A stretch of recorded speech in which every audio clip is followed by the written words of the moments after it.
আমার প্রিয় বন্ধুরা, দ্য লিটল ইংলিশ মাস্টার চাকরি সংক্রান্ত ইউটিউব চ্যানেলে তোমাদের সবাইকে স্বাগত। আজকের ভিডিওটি 2024 সালের নভেম্বর মাসের একদম সেরা ভিডিও হতে চলেছে। এ কারণ তোমরা নভেম্বর মাসের কি চাকরির অনলাইন ফর্ম ফিল আপ চলছে, আজকের এই একটি ভিডিওতে পুরো তথ্য তোমরা পেয়ে যাবে। পুরো নভেম্বর মাসের কি চাকরির সমস্ত চাকরির ফর্ম ফিল আপ চলছে তোমরা পুরো তথ্য আজকের একটি ভিডিওতে পেয়ে যাবে। অবশ্যই ভিডিওটি ধৈর্য সহকারে দেখো। আর তোমাদের একটা কথা বলি, আমার গলার অবস্থা কিন্তু পুরো জঘন্য হয়ে গেছে, তোমরা একটু কষ্ট করে শুনে নাও, কাজে লাগবে। কারণ পুরো নভেম্বর মাসে তোমাদেরকে আর অন্য ভিডিও দেখতে হবে না। তো চলো, তোমরা এই ভিডিওতে জানতে পারবে তোমাদের শূন্যপদ থাকছে কত, প্রত্যেকটি চাকরির ক্ষেত্রে শূন্যপদ কত থাকছে সেটা জানতে পারবে। তোমরা এখানে কিন্তু মাধ্যমিক যোগ্যতাতেই আবেদন করতে পারবে। ওকে, শুধুমাত্র মাধ্যমিক যোগ্যতা। তোমরা যারা উচ্চ মাধ্যমিক আছে তারাও আবেদন করতে পারবে, যারা স্নাতক আছে তারাও কিন্তু আবেদন করতে পারবে। ওকে, তো তোমাদের আবেদনের শেষ তারিখ কবে, মানে লাস্ট ডেট অ্যাপ্লাই করার, ফর্ম ফিল আপ করার আবেদনের লাস্ট ডেট কবে অবশ্যই দেখে নাও। এবং তোমাদের যাবতীয় তথ্য, কীভাবে নিয়োগ হবে, সিলেবাস কী, বয়স কত লাগছে, এলিজিবিলিটি ক্রাইটেরিয়া, সমস্ত তথ্য কিন্তু তোমরা ভিডিওতে পেয়ে যাবে। ওকে, তো চলো ভিডিওটি দেখতে থাকো। তোমরা এখানে যে যোগ্যতায় আবেদন করতে পারবে, শিক্ষাগত যোগ্যতা, সেটা হচ্ছে মাধ্যমিক পাস, উচ্চ মাধ্যমিক পাস অথবা স্নাতক যোগ্যতায়। মানে মাধ্যমিক পাস হলেও কিন্তু তোমরা আবেদন করতে পারবে, উচ্চ মাধ্যমিক যারা আছে তারাও আবেদন করতে পারবে, যারা গ্র্যাজুয়েশন পাস করেছে তারাও কিন্তু আবেদন করতে পারবে। ওকে, তো তোমাদের কিন্তু এখানে বেতন থাকছে 35,000 থেকে 65,000 পর্যন্ত তোমরা টাকা স্যালারি পাবে প্রত্যেক মাসে। এটা কিন্তু সরকারি পার্মানেন্ট চাকরি কিন্তু। হ্যাঁ, তোমাদের এখানে কিন্তু অল ইন ওয়ান, এই একটা ভিডিওর মধ্যে তোমরা সমস্ত নভেম্বর মাসের যে সমস্ত ফর্ম ফিল আপ চলছে গুরুত্বপূর্ণ সরকারি, সমস্ত কিন্তু তোমরা আজকের ভিডিওতে জানতে পারবে। ওকে, তো তোমাদের প্রথমেই আমি বলি যে গভর্নমেন্ট রুল অনুযায়ী তোমরা যে বয়সের ছাড়, এজ রিল্যাক্সেশন, সেটা কিন্তু সব ক্ষেত্রেই সমান হবে। যেহেতু গভর্নমেন্ট পুরো পার্মানেন্ট চাকরি, সেক্ষেত্রে তোমাদের বয়সের ছাড় হচ্ছে এসসি এসটির ক্ষেত্রে 5 বছরের ছাড় পাবে, ওবিসির ক্ষেত্রে 3 বছরের ছাড় পাবে, এবং পিডাব্লিউবিডি যারা হচ্ছে জেনারেল তারা কিন্তু 10 বছর বয়সের ছাড় পাবে। যারা এসসি এসটি পিডাব্লিউবিডি 15 বছর ছাড় পাবে, এবং ওবিসি পিডাব্লিউবিডি 13 বছর বয়সের ছাড় পাবে। এটা কিন্তু সকলের ক্ষেত্রে বয়সের ছাড় সমান। ওকে, এবং বিভিন্ন জবের ক্ষেত্রে কিন্তু বয়সের ঊর্ধ্বসীমা এবং নিম্নসীমা কিন্তু কম বেশি হবে, সেটা তোমরা ভিডিওতেই দেখতে পাবে। প্রত্যেকটা জবের ক্ষেত্রে বয়সের ঊর্ধ্বসীমা নিম্নসীমা আমি বলে দেবো, কিন্তু তোমাদের এজ রিল্যাক্সেশন এটা কিন্তু সব ক্ষেত্রেই তোমাদের সমান হবে। ওকে, তো তোমরা এরকম গুরুত্বপূর্ণ চাকরির আপডেট পেতে কিন্তু অবশ্যই চ্যানেলটিকে সাবস্ক্রাইব করে দেবে। ওকে, সমস্ত রকম গুরুত্বপূর্ণ চাকরির আপডেট কিন্তু তোমরা সবার আগে এই চ্যানেলে পেয়ে যাবে। ওকে, অবশ্যই চ্যানেলটিকে সাবস্ক্রাইব করে দেবে। যদি ভালো লাগে অবশ্যই একটা করে লাইক করবে। তোমরা লাইক করলে আমার কিন্তু খুবই ভালো লাগে, এরকম আরও রকম তোমাদের জন্য আরও খুবই ভালো রকম ভিডিও আনতে ইচ্ছে করে। ওকে, কোনো রকম যদি প্রশ্ন থাকে অবশ্যই তোমরা কিন্তু আমাকে কমেন্টে জানাবে। ওকে, তোমাদের কোনো সমস্যা হলে, এবং তোমাদের বন্ধুদের সাথে কিন্তু ভিডিওটি শেয়ার করে দেবে, যাতে তোমাদের বন্ধুরাও জানতে পারে। ওকে, তো চলো প্রথম আমি বলে দিচ্ছি তোমাদের ফার্স্ট যেটা নোটিফিকেশান বেরোবে, মানে ফর্ম ফিল আপ চলছে, সেটা আমি বলে দিচ্ছি। ওকে, দেখো প্রথমেই তোমাদের আমি যেটা বলবো, যেটার নোটিফিকেশান তোমাদের বা তোমাদের ইনফরমেশান দেব, সেটা কিন্তু পুরো নভেম্বর মাসের নয়। পুরো তুমি যদি বলো 2024 সালের, পুরো 2024 সালের সবথেকে চর্চিত বা সবথেকে বেশি প্রত্যাশিত বা সবাই আশা করে থাকে রেলে গ্রুপ ডি। হ্যাঁ, কারণ এখানে শুধুমাত্র কোয়ালিফিকেশান তোমাদের মাধ্যমিক পাস যোগ্যতা হতে হবে। কিছু কিছু ক্ষেত্রে মাধ্যমিক পাস পোস্ট থাকবে এবং কিছু কিছু আইটিআই থাকবে। তোমরা মাধ্যমিক পাস যোগ্যতাতেই কিন্তু ফর্ম ফিল আপ করতে হবে, একদম তোমাদের গ্যারান্টি দিচ্ছি আমি। তোমাদের অ্যাপ্লাই স্টার্ট হবে কিন্তু নভেম্বর মাসের শেষের দিকে অ্যাপ্লাই স্টার্ট হবে। তোমাদেরকে পরবর্তী ভিডিওতে আমি জানিয়ে দেবো কবে থেকে ফর্ম ফিল আপটি শুরু হচ্ছে। পোস্ট নেম তোমাদের কিন্তু গ্রুপ ডি। ওকে, রেলে গ্রুপ ডি। এজ এখানে কিন্তু 18 থেকে 36 বছর তোমরা ফর্ম ফিল আপ করতে পারবে। এবং তোমাদের আগে তোমাকে বললাম তোমাদেরকে যে বয়সে যেরকম ছাড় থাকে 5 বছর, 3 বছর, 10 বছর, 15 বছর, ঠিক আছে। এবং স্যালারি তোমরা এখানে 18,000 থেকে 56,900 পর্যন্ত তোমরা স্যালারি পাবে কিন্তু। হ্যাঁ, মানে 18, এটা ধরে রাখো 25 থেকে 30 তোমরা শুরুতেই কিন্তু স্যালারি পাবে। তোমাদের সিলেকশন প্রসেস কীভাবে সিলেক্ট করা হবে, তোমাদের নিয়োগ করা হবে। প্রথমত তোমাদের কম্পিউটার বেসড টেস্ট হবে, কম্পিউটারে একটা তোমাদের অনলাইন এক্সাম হবে সেন্টারে গিয়ে। তারপর ফিজিক্যাল এফিসিয়েন্সি টেস্ট। ওকে, মানে একটা সামান্য দৌড় হবে তোমাদের, কিছু একটা মানে ওজন নিয়ে তোমাদেরকে সামান্য হাঁটতে হবে বা দৌড়াতে হবে। ডকুমেন্ট ভেরিফিকেশান হবে তারপর, এবং লাস্টে তোমাদের শারীরিক যে তোমাদেরকে মেডিকেল চেক আপ করে নেবে। ওকে, এটা হচ্ছে তোমাদের মেন ধরে নেবে যে কম্পিউটার বেসড টেস্ট এবং ডকুমেন্ট ভেরিফিকেশান, এটা হচ্ছে আসল। তাছাড়া কোনো অসুবিধা নেই। এবং ফিজিক্যাল এফিসিয়েন্সি টেস্ট এটা একটু হালকা হবে।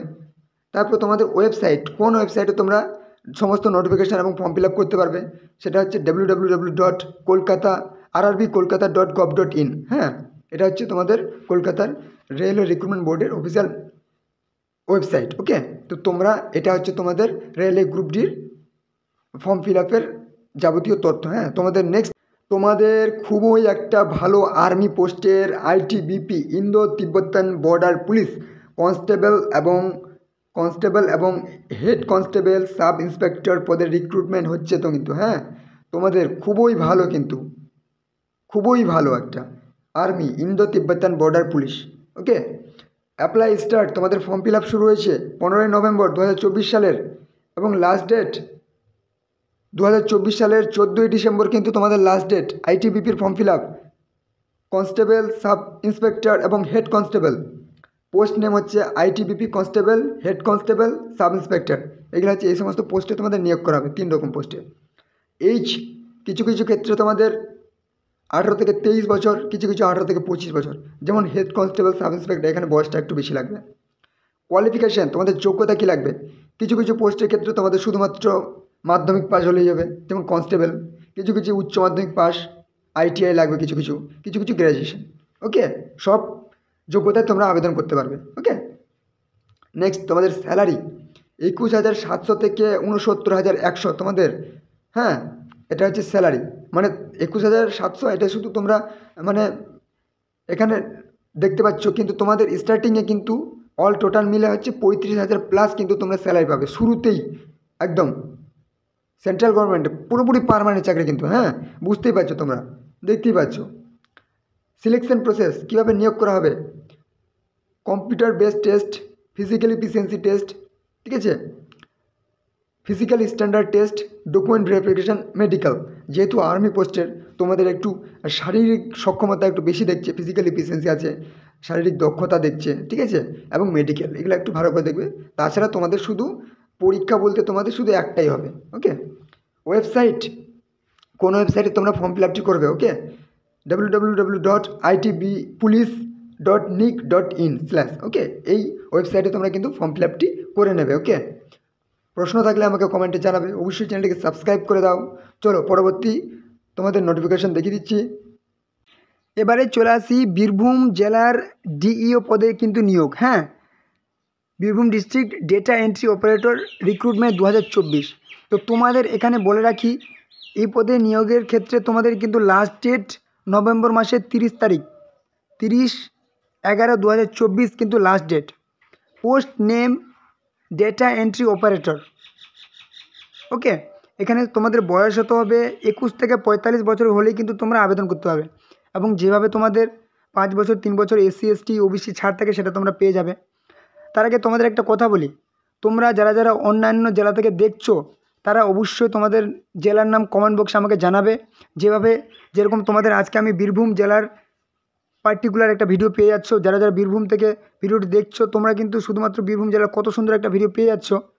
তো তোমরা যারা অন্যান্য জেলায় বসবাস করছো, তোমরা নিজের জেলার নামটা কমেন্ট বক্সে জানিয়ে দেবে, তাহলে কিন্তু তোমাদের জেলার যখন পার্টিকুলার কোনো নিয়োগ হবে তোমরা কিন্তু খুব তাড়াতাড়ি ভিডিও পেয়ে যাবে। ওকে, তো চলো নেক্সট কোয়ালিফিকেশান, এখানে তোমাদের হতে হবে যোগ্যতা BA পাস বা স্নাতক পাস হতে হবে, এবং সাথে তোমাদের কম্পিউটার সার্টিফিকেট কিন্তু লাগবে, যেহেতু এখানে তোমাদের ডেটা এন্ট্রি অপারেটর। হ্যাঁ, কম্পিউটারের কাজ হবে। স্যালারি তোমাদের কিন্তু 11,000 কিন্তু শুরুতেই পাবে, মানে 15,000 প্লাস কিন্তু তোমরা ধরে রাখো। ওকে, 15,000 প্লাস ধরে রাখো শুরুতেই। এক্সাম ফি তোমাদের কিন্তু কোনো রকম এক্সাম ফি লাগছে না এখানে, SC ST OBC বা জেনারেল বড় কোনো রকম এক্সাম ফি লাগছে না। ওয়েবসাইট তোমরা দেখতেই পাচ্ছ, https://birbhum.gov.in। ওকে, তোমাদের কোনো রকম প্রশ্ন থাকলে কিন্তু আমাকে কমেন্টে জানাবে। ওকে, তো চলো নেক্সট। এবারে আরেকটি গুরুত্বপূর্ণ নিয়োগ, ICFREMTS LDC পদে কিন্তু নিয়োগ 2024 সালের।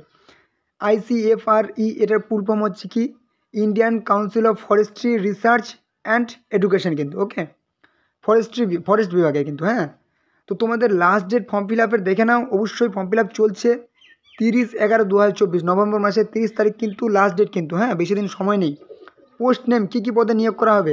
MTS পদে নিয়োগ করা হবে, LDC lower divisional clerk, technician, technical assistant, এই সমস্ত পদে কিন্তু তোমাদের নিয়োগ করা হবে। ওকে, এখানে বয়স কিন্তু 18 থেকে 30, এছাড়া তোমাদেরকে আগেই বলে দিচ্ছি বয়সের ছাড় যেরকম গভর্নমেন্ট হিসাবে যেরকম রুল অফ গভর্নমেন্ট হিসাবে কিন্তু তোমার যেরকম ছাড় থাকে সেটা পেয়ে যাবে।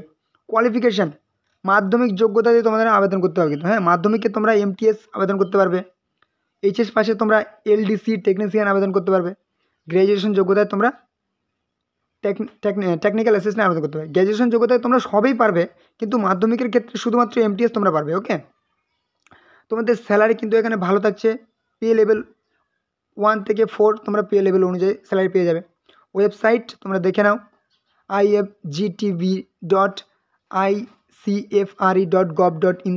ওকে, এই ওয়েবসাইটে তোমরা কিন্তু ফর্ম ফিল আপটি করতে পারবে। সমস্যা থাকলে কমেন্টে আমাকে জানাবে। ওকে, নেক্সট এবারে চলে আসি RBI অ্যাসিস্ট্যান্ট রিক্রুটমেন্ট 2024। RBI মানে বুঝতেই পারছো, রিজার্ভ ব্যাঙ্ক অফ ইন্ডিয়া, ভারতের সবথেকে সর্বশ্রেষ্ঠ ব্যাঙ্ক, সবার উপরে যিনি আছেন, সবার পিতা সমস্ত ব্যাংকের। এটার কিন্তু তোমাদের অ্যাসিস্ট্যান্ট পদে নিয়োগ করা হচ্ছে RBI। Okay, reserve bank of India. Apply start হবে নভেম্বর থেকে ডিসেম্বরের মধ্যে, কিন্তু তোমাদের এটা ফর্ম ফিল আপ শুরু হয়ে যাবে। হ্যাঁ, এটার নোটিফিকেশান নভেম্বর থেকে ডিসেম্বরের মধ্যে ফর্ম ফিল আপ শুরু হয়ে যাবে। পোস্ট কী পদে নিয়োগ করা হবে? RBI অ্যাসিস্ট্যান্ট পদে কিন্তু তোমাদের নিয়োগ করা হবে। এখানে বয়স তোমাদের হচ্ছে কিন্তু 20 থেকে 28 বছর হতে হবে। ওকে, এটা ছাড় পেয়ে যাবে অবশ্যই SC ST OBCরা। কোয়ালিফিকেশান তোমাদের যোগ্যতা গ্র্যাজুয়েশন হতে হবে ব্যাংকের অ্যাসিস্ট্যান্ট পদে, ভালো একটা, বুঝতে পারছো। স্যালারি বেতন 45,050 শুরু থেকেই তোমরা পেয়ে যাবে কিন্তু। হ্যাঁ, মানে বুঝতে পারছো তোমাদের পোস্ট কত হাই পোস্টের কিন্তু। আর ব্যাংকের চাকরি কিন্তু তোমাদেরকে বলে দিই, সিলেবাস কিন্তু ম্যাথ রিজনিং কিন্তু ভালো করে করতে হবে। ওকে, ম্যাথ রিজনিং কিন্তু তোমাদেরকে একদম দারুণ করতে হবে, তবেই ব্যাংকের চাকরি কিন্তু হবে। এখন থেকে প্রিপারেশান নাও। ব্যাংকের চাকরি কিন্তু সবার খুব ফাস্ট কিন্তু তোমাদের নিয়োগ হয় কিন্তু। হ্যাঁ, 6 মাসের মধ্যে প্রায় কমপ্লিট হয়ে যাবে। নেক্সট সিলেকশন প্রসেস, এখানে কি হবে? প্রিলিমস হবে, মেন্স হবে, তারপর হচ্ছে LPT ল্যাঙ্গুয়েজ প্রফিসিয়েন্সি টেস্ট। ওকে, ওয়েবসাইট হচ্ছে কি www.rbi.org.in। হ্যাঁ, এই ওয়েবসাইটে কিন্তু তোমাদের ফর্ম ফিল আপটি করতে হবে। নোটিফিকেশান কিন্তু আমি তোমাদেরকে নেক্সট ভিডিওতে পুরো ডিটেলসে জানিয়ে দেবো। ওকে, তো চলো এবারে তোমাদের আরেকটি গুরুত্বপূর্ণ কি, national seeds corporation limited trainee recruitment 2024। হ্যাঁ, এখানে ফর্ম ফিল আপের লাস্ট ডেট কিন্তু, ফর্ম ফিল আপ তোমাদের এই মুহূর্তে ফর্ম ফিল আপ চলছে। 30শে নভেম্বর কিন্তু ফর্ম ফিল আপের লাস্ট ডেট 2024 সালে। হ্যাঁ, ট্রেনি রিক্রুটমেন্ট 2024। পোস্ট নেম কি, ট্রেনি পদে রিক্রুটমেন্ট নিয়োগ করা হবে। Senior trainee, management trainee. আর তোমাদের একটা কথা বলি, এই যে ট্রেনি দেখতে পাচ্ছ, তার মানে তোমরা কিন্তু ভাবো না যে তোমাদের ট্রেনিং হবে। হ্যাঁ, এই যে এই পোস্ট খুবই গুরুত্বপূর্ণ পোস্ট কিন্তু। হ্যাঁ, ট্রেনি। ওকে, একদম স্থায়ী পদে চাকরি, পুরো পার্মানেন্ট পদে তোমাদের চাকরি। হ্যাঁ, তোমাদের বয়স 18 থেকে 27 বছর কিন্তু তোমাদের বয়স হতে হবে। অবশ্যই গভর্নমেন্ট অনুযায়ী তোমাদের ছাড় পাবে নিয়ম অনুযায়ী। কোয়ালিফিকেশান গ্র্যাজুয়েশন পাস হতে হবে, ITI হতে হবে, হলেও হবে। BSc এগ্রিকালচার নিয়ে হতে হবে বা ডিপ্লোমা হতে হবে। ওকে, মানে যেই কোনো হলেই হবে কিন্তু। হ্যাঁ, স্যালারি তোমাদের কি 31,800 প্লাস কিন্তু স্টার্টিংয়ে তোমাদের স্যালারি থাকছে। সিলেকশন প্রসেস কি, CBT হবে, কম্পিউটার বেসড টেস্ট হবে প্রথমে, তারপর স্কিল টেস্ট, টাইপিং একটু দক্ষতা তোমাদের দেখে নেবে, তারপর নেক্সট ডকুমেন্ট ভেরিফিকেশান কিন্তু তোমাদের হবে। ওয়েবসাইট, তোমরা যেই ওয়েবসাইটে গিয়ে তোমরা ফর্ম ফিল আপটি করবে, এই যে দেখতে পাচ্ছ www.indiaseeds.com/। হ্যাঁ, এই ওয়েবসাইটে কিন্তু তোমাদের ফর্ম ফিল আপটি করতে হবে। আশা করি তোমাদের এই সম্পর্কে একটা পুরো ভিডিও আমার দেওয়া আছে, তোমরা ভিডিওটি দেখে নেবে। ওকে, আর কোনো রকম সমস্যা হলে কিন্তু তোমরা কমেন্টে আমাকে জানাবে। ওকে, আবার তোমাদের চলে আসি কি, ব্যাংকের কিন্তু আবার কিন্তু নিয়োগ। হ্যাঁ, SBI জুনিয়র অ্যাসোসিয়েট রিক্রুটমেন্ট 2024। তোমাদেরকে একটা কথা বলে রাখি, এই নভেম্বর মাসটা কিন্তু ব্যাংকের জন্য একদম সেরা মাস। হ্যাঁ, মানে নভেম্বর মাসে পরীক্ষা হবে, জানুয়ারি ফেব্রুয়ারি তোমাদের কিন্তু পরীক্ষা হবে, আবার কিন্তু তোমাদের খুব তাড়াতাড়ি নিয়োগটি শুরু হয়ে যাবে মার্চ এপ্রিলের মধ্যে।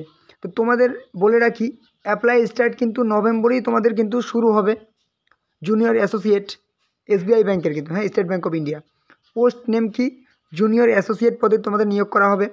এজ বয়স 20 থেকে 28 বছর, ছাড় পেয়ে যাবে অবশ্যই। কোয়ালিফিকেশান গ্র্যাজুয়েশন পাস হতে হবে।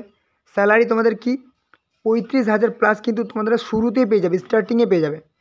সিলেকশন প্রসেস কি, কম্পিউটার বেসড 1 হবে, কম্পিউটার বেসড টেস্ট 2 হবে। হ্যাঁ, CBT 1 CBT 2। ওয়েবসাইট sbi.co.in/, ওকে, এই ওয়েবসাইটে তোমাদের কিন্তু ফর্ম ফিল আপটি করতে হবে, নোটিফিকেশান তোমরা পেয়ে যাবে। ওকে, তো চলো, এই ছিল কিন্তু তোমাদের নভেম্বর মাসের গুরুত্বপূর্ণ চাকরির ফর্ম ফিল আপের ভিডিও। ওকে, তো তোমরা যারা নতুন আছো চ্যানেল, অবশ্যই চ্যানেলটিকে সাবস্ক্রাইব করে দেবে। তাহলে কিন্তু কী হবে, যে পরবর্তী নোটিফিকেশান গুরুত্বপূর্ণ ফর্ম ফিল আপে তোমরা কিন্তু সবার আগে এই দ্য লিটল ইংলিশ মাস্টার চ্যানেলে কিন্তু পেয়ে যাবে। ওকে, অবশ্যই চ্যানেলটিকে সাবস্ক্রাইব করে দেবে। কোনো রকম প্রশ্ন হলে কিন্তু তোমরা কমেন্ট করবে। আজকের ভিডিওটা এটুকুই রাখছি, কারণ আমার গলার অবস্থা তোমরা বুঝতে পারছো, ওই জন্য আর বেশি এগোতে পারছি না। পরবর্তী নেক্সট ভিডিওতে কিন্তু আরও যে সমস্ত বাকি থাকলো তোমাদেরকে আমি জানিয়ে দেবো। ওকে, তো চলো, তোমরা ভিডিওটি দেখলে আশা করি ইনফরমেশান পেলে। পরবর্তী ভিডিওতে আবার দেখা হবে। জয় হিন্দ।